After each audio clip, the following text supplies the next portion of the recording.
20 h sur les antennes de Flash TV, c'est l'heure du flash d'information. Bonsoir et bienvenue à toutes et à tous.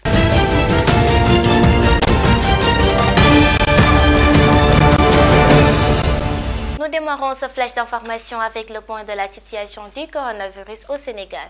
Aujourd'hui, sur 2270 tests réalisés, 300 sont revenus positifs, soit un taux de positivité de 13,22%. Ainsi, 126 cas contacts sont suivis dans les services, 174 cas issus de la transmission communautaire, 173 patients hospitalisés ont été contrôlés négatifs et déclarés guéris. 43 cas graves sont pris dans les services de réanimation. 9 décès ont été enregistrés ce jeudi 21 janvier 2021. À ce jour, 24 209 cas ont été déclarés positifs, dont 20 089 guéris, 561 décédés et donc 3 558 patients encore sous traitement.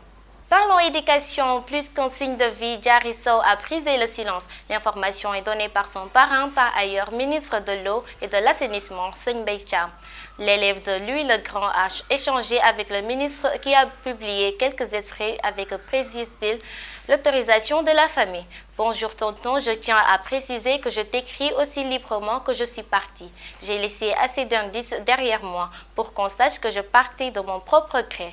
Je ne me cache pas, je ne fuis pas. Considère cela comme une sorte de répit salutaire de ma vie, a-t-elle écrit à Serigne Mbaye Thiam. La communauté mouride est en deuil. La personne morale du Daïra Hizbut Tarqiyyah n'est plus. Serigne Atou Diagne a tiré sa révérence. La triste nouvelle a été annoncée ce vendredi matin. Selon les informations de Seneweb, il était interné en réanimation à l'hôpital durant 10 jours. Par ma voix, Flash TV présente ses sincères condoléances à la famille éplorée. Passons à l'actualité internationale. Ce vendredi 22 janvier, cela fait 3 ans que l'ancien international de football, George Weah, est devenu président. Âgé de 54 ans, il lui reste encore 3 ans à la tête de ce pays ouest-africain de moins de 5 millions d'habitants, marqué par la guerre civile de 1989 à 2003 et l'épidémie d'Ebola de 2004 à 2016. Et puis la situation demeure critique à Manaus, la capitale de l'Amazonas. Dans le plus grand état du Brésil, le nombre de victimes du Covid-19 se multiplie sans doute en raison d'un variant plus contagieux détecté ici. Un épidémiologiste de la Fiocruz, un centre de recherche médicale, demande l'envoi d'une mission internationale sur place, alors que Manaus a enregistré 1000 morts depuis le début de l'année. Et le sport qui met à terme ce flash d'information, la rencontre entre Liverpool et Burnley, comptant pour la 18e journée de Premier League, s'est soldée par une défaite pour les Reds sur leur propre pelouse.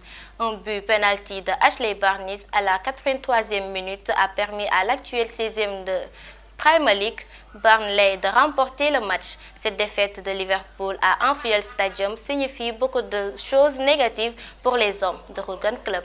Voilà, mesdames, messieurs, c'en est tout pour ce flash d'information. Merci de l'avoir suivi. Restez scotchés sur Flash TV, la télé en ligne de toute l'actualité.